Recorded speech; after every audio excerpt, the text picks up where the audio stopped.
Bitcoin has rejected from the major level of resistance at 106.7 to 107,000.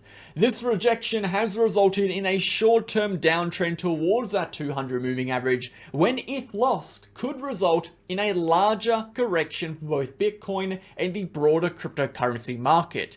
Can Bitcoin reverse and avoid potential disaster, or are we inevitably going to be continuing into these critical levels of support?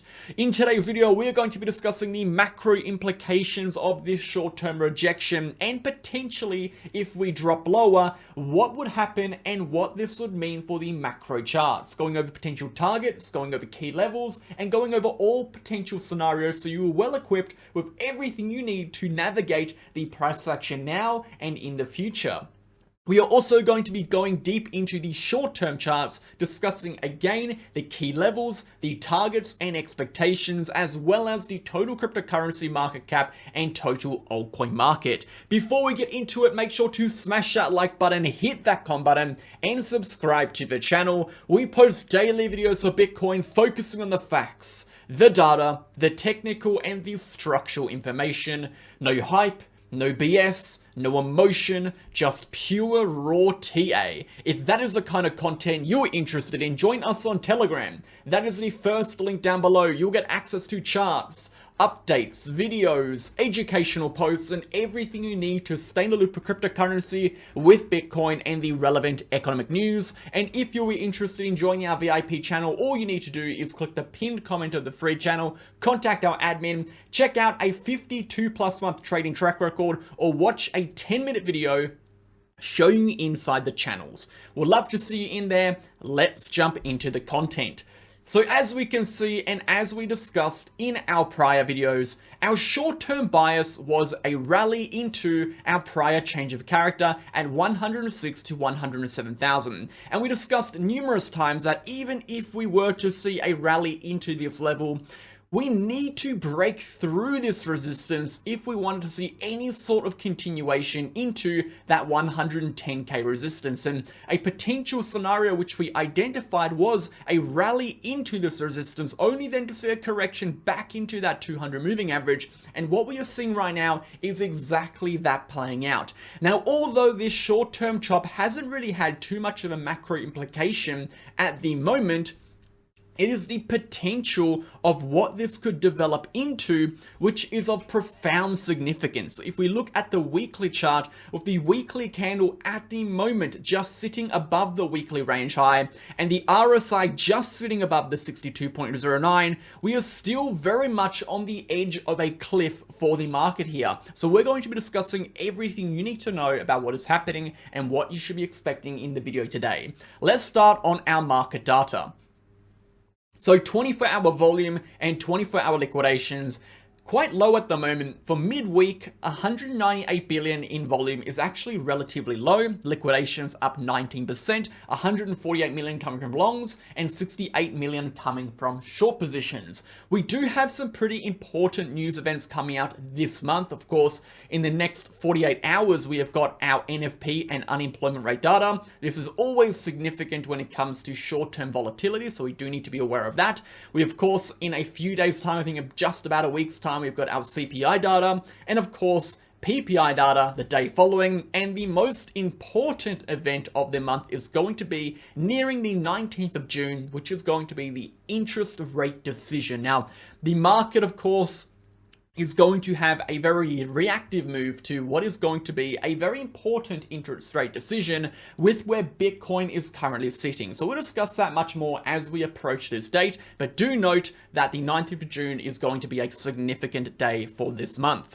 Moving over to the DXY is continuing toward the downside. We do expect again over the next 6 to 12 months, we see a overall downward trajectory into this 93 to 92 region. How quick that would happen, how smoothly that would happen, if it happens, is going to be dependent on what happens with interest rate reductions, how fast we see those reductions, how aggressive we see those reductions, and when we see those reductions actually take place. Moving over to the S&P 500, The S&P 500 had a pretty good daily candle over the last few days, pushing back into this $6,000 level of resistance. But as you can see here, rejecting for the third time on the short term, failing to get back above. This is the current local resistance we need to break through if we want to see the S&P continue upwards into 6,200 and potentially into new all-time highs. Until we break through this level, we need to be aware of potential corrections developing back into our high time frame support. So at the moment, being bullish right over here on the short term is quite unwise. You are better off paying that small bit of insurance, waiting for this level to break, and then looking for continuations back toward the upside. Because if we fail to break through this level, the next potential reversal target is going to be back at 5,700. When we're looking at the macro chart, provided we remain above 5,700, the macro is bullish. If we drop below 5,700, then we have that macro bearish bias back to $5,300. So overall, macro bullish, but we are nearing the end at the moment in the short term of this reversal back toward the upside. We are pushing into resistance. We now need to wait to see how the price develops before we expect that next continuation upward. That is it for the broader markets, guys. Let's go ahead and jump into Bitcoin. We've got a lot to take a look at today. Now, before we do, if you are interested in supporting this content even more, you can go ahead and sign up to BitGet, BitUnix, or BingX with the exchange links down below.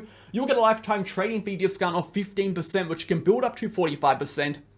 You'll support me making this content, and you'll support yourself in your trading journey with those exclusive discounts and, of course, trading on exchanges I use and I trust. Go ahead and check it out. We'll play an ad and we'll get right back in. If you are looking for a new exchange or just want to support the channel, sign up to BitUnix with the link down below. You'll get a lifetime trading fee discount of 15%, which can build up to 45% based on your trading volume, as well as access to a bonus reward center, and of course, all of the exclusive campaigns we run on this exchange. You'll also get access to BitUnix being a non-KYC exchange, meaning you can sign up from anywhere in the globe without regulations. And most importantly, I only promote exchanges I trust and I use. As you can see, I trade on BitUnix very regularly, being the highest VIP level with over $500 million in trading volume for the last 30 days. And lastly, if you were interested in signing up to our other two exchanges, BingX or BitGet, you can also do that via the links down below. You as well will get the 15% trading fee discount and everything else that comes with it. Go ahead and sign up. Thank you for supporting. Let's jump back in. Okay guys, let's go ahead and get stuck back into it, and we are starting on the total cryptocurrency market cap. Now, as we've been discussing, the total cryptocurrency market cap is looking relatively good. However, there are a few warning signs developing. Now, I think this is the common, notion that we need to be accepting, which is, although the macro charts are looking good, and although there are some catalysts that could push the price upward in the near future, one of which being potential interest rate reductions, we are seeing a large amount of exhaustion develop at these levels for Bitcoin, for the total cryptocurrency market cap, for some altcoins, which potentially could spill into short-term downtrends that we need to be aware of. So let's take a look. First and foremost, we have broken below that major 50-day long uptrend spanning back since the beginning of April. So the total cryptocurrency market cap at the moment is actually in a downtrend. And the downtrend is represented by this downtrending diagonal trend line. So for us to turn bullish again, for us to expect the next leg up for not only the total cryptocurrency market, but for Bitcoin, for altcoins, we need to see this downtrend break. We need to see the total cryptocurrency market break through this diagonal downtrend to facilitate a continuation back into these highs. And again, if we break these highs, we are almost confirming a rally to a new all-time high. Here is the kicker. We need to see this diagonal downtrend break upwards prior to us breaking below the $3.19 trillion support. Now, the $3.19 trillion support is sitting right over here where I'm drawing this orange line. It is in fact a major level of historical resistance. We can see this multi-week horizontal consolidation. We had the upper range of that range high in that resistance range in the horizontal consolidation was 1.39 trillion. So it's a level over here, 1.39 trillion. prior level of resistance becomes future levels of support.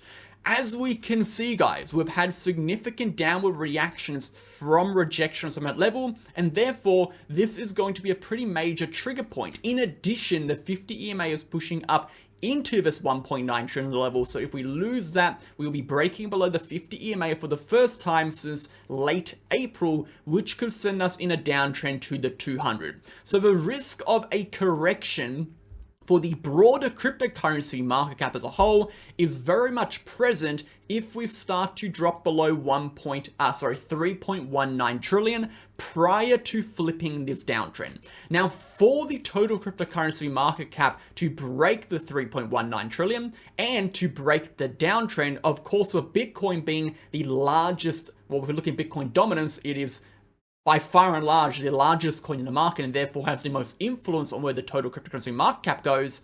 Bitcoin on the short term is going to have a large impact on how the total cryptocurrency market cap develops. So when we're looking at those key levels on the total market cap, we have got relative levels on Bitcoin which match the same levels. For example, the 102,000 would be that $3.19 trillion level. And that downtrend, the total cryptocurrency market cap, would be matching this downtrend here for Bitcoin. So essentially, it is going to be a battle between this downtrend, which is now, seeing confluence at some point with that horizontal level, and our major level of support. If we break down, we enter this VRPB gap, we suffer correction for Bitcoin potentially into 97,000, which would push the total cryptocurrency market cap down, moving to that 3 trillion support, maybe even that 200 moving average. So you can see how these charts complement each other, but most importantly, you can see just from the total cryptocurrency market cap that while we are in this downtrend, the expectations are looking quite bleak. So we need to be aware of the consequences of that. So let's now take a look at the altcoin market cap. The altcoin market cap is looking not as good as the total. Now, it never has, right? The altcoin market cap always looks a little bit worse, but the levels are more or less the same. If we're taking a look at the total market cap on the left over here, our respective levels of 1.3 trillion to 3.25 trillion, the current support we are retesting, is the equivalent support of around 840 billion to 820 to 830 billion, this major level of support on the total altcoin market. So just as if we lose 3.19 trillion on the total market cap, we would likely drop back below the 8.26 and the 200 moving average on the altcoin market cap, which would as a result, also result in a correction toward the downside, potentially 780 billion. Now, a 780 billion target would be another 5% correction for altcoins, the altcoin market cap, which would be around 10, 15, 20% corrections for the majority of altcoins, depending on the aggression of that downward move. So the risk of that downward move is there. Now, if we're looking at the altcoin market cap again, we are also in a downtrend. The altcoin market cap is not expected to see a significant rally unless it breaks through this $940 billion level, which is the resistance we have retested numerous times. So we are in a delicate position for both the altcoin market cap, again, having broken down from that multi-week uptrend just like the total market cap. We do run the risk of corrections here if we don't have that total market cap spin around. And again, for the total market cap to spin around, we need Bitcoin to spin around. So I do not want to come across like a perma bear, okay? As you know, I have been bullish on Bitcoin since 16.9K, religiously on this channel. One of the only people that called the bottom on this correction here, being bullish. But this is the first time for a long time I've been saying that this setup has the potential to manifest into a downtrend of significance. Now, we need to take that at face value and not only understand it, which we'll explain in a second, but we need to apply some significance to it because it is a data point which is different to all of the data points we've had in the history of the last 2 years of uptrend, okay? It is the first point of potential high time frame weakness truly developing, which can spill over into a downtrend. So let's talk about this now. The short-term price action of Bitcoin is by far and large the most important thing at the moment. Now, as I say already, when you want context, zoom out. But when you want to understand your decisions and how to react, you need to zoom in. It is the short-term day-to-day decisions that you make which influences your net profitability, and you need to understand the macro context to better understand how you can make these decisions over a larger period of time.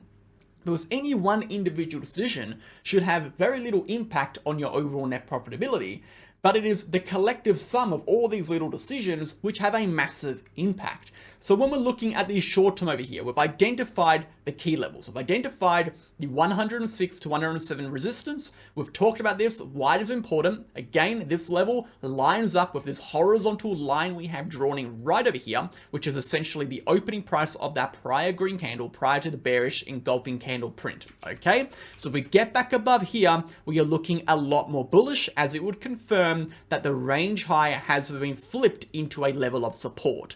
We are currently testing this level as a support right now. It has not been validated as a support. We are testing it. And while we are testing it, there is a potential it breaks down. We have to hope it doesn't, but there's a potential it breaks down.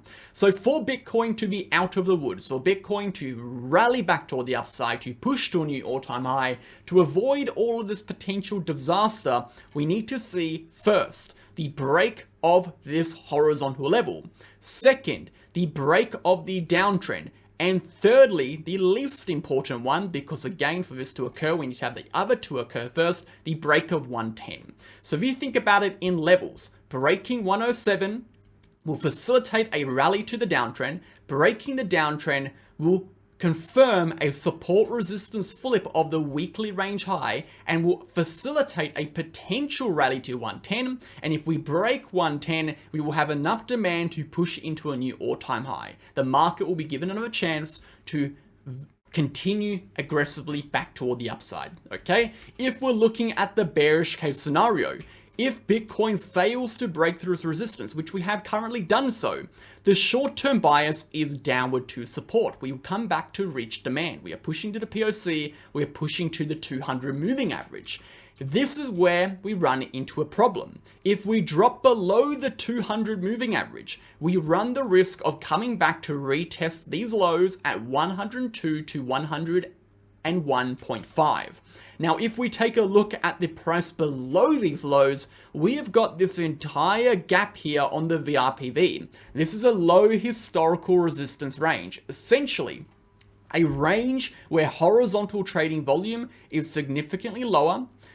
Therefore, if the price is able to push through into this range, we would see a surge in bearish volatility and a massive increase in the velocity of the price action toward the downside. So we see a large correction, essentially a flash correction downwards to around 97,000 if we were to lose these levels. Now, the macro implication of that, of course, is that we lose the weekly range high and we do not confirm this as support. And as a consequence of doing so, we confirm the bearish divergence which we are developing, and we'll confirm a deviation setup of the range high, which will push the price into our next levels of support around this $97,000 to $98,000 region, where then hopefully we reverse again, but we do have the potential to see that correction, which is what we need to be aware of. So let's now talk about that. If we do see the 62.09 breakdown, and we do see the price action lose these levels, what could we expect? What would happen? Well, historically, we have seen corrections for Bitcoin 8 out of the 9 times. We have seen a weekly RSI breakdown of the 62.09.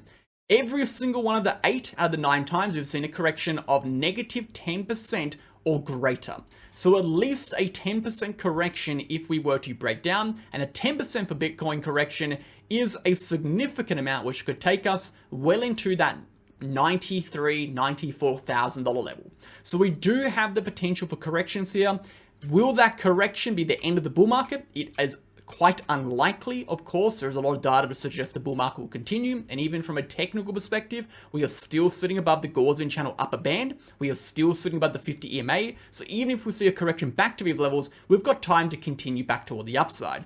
But why suffer through a correction if you can prepare and avoid it? That's the big question. So all we're doing here is we're identifying the potential. We're preparing for the reaction so we can take advantage of the consequence of this move. And that is it, okay? The charts on the short term 4-hour RSI breakdown, rejection from prior resistance.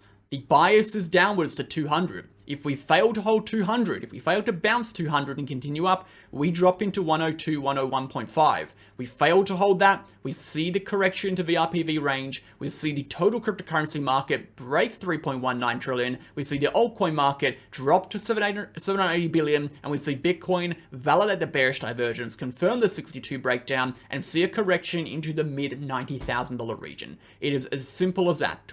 For us to avoid all of this, this is the level, the key level we need to break, 107,000. Thanks for tuning in, guys. Have a wonderful day. We'll catch you in tomorrow's video. I look forward to seeing you all then. Bye.